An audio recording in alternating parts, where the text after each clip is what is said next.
Sean Zittel, the boxing voice, here with boxing Hall of Famer Al Bernstein. Al, we got Keith Thurman versus Robert Guerrero this weekend. It's a great crossroads fight. One guy trying to establish himself as the real deal. One guy who's been to the top. What do you think of this fight? Who is the favorite heading into it Saturday night? Yeah, I think a lot of people would think of it as a kind of a pick'em fight. Keith Thurman might be a slight favorite because he's been more active, he's younger.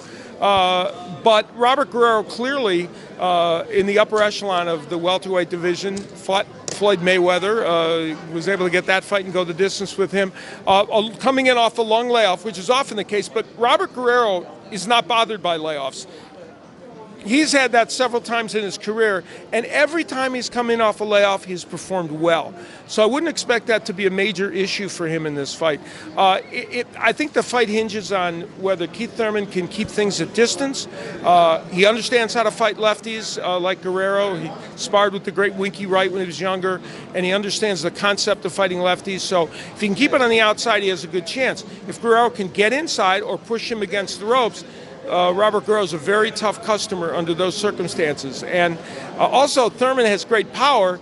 Guerrero has, as he's moved up in weight, amazingly, has never been affected by power. So we'll find out if that's the case. A lot of people had a lot of different things to say about Keith's previous fight against Leonard Bundu.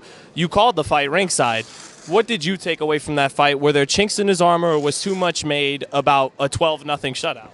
Yeah, it's a very good question, and it is true. Somebody wins every round and yet faces maybe negative scrutiny. I think it's because it wasn't the Keith Thurman we've seen before. I don't think people minded him boxing, but it was that he was much less offensive than even you would expect, even though he was boxing. And I think that's part of the reason why he faced scrutiny in that fight that might have been a little negative.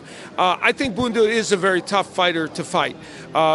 He's the way he switches, the things he does make him very difficult to fight. So I don't know if we can read so much into that performance by Thurman because against Guerrero, for instance, he'll be fighting a much more traditional southpaw.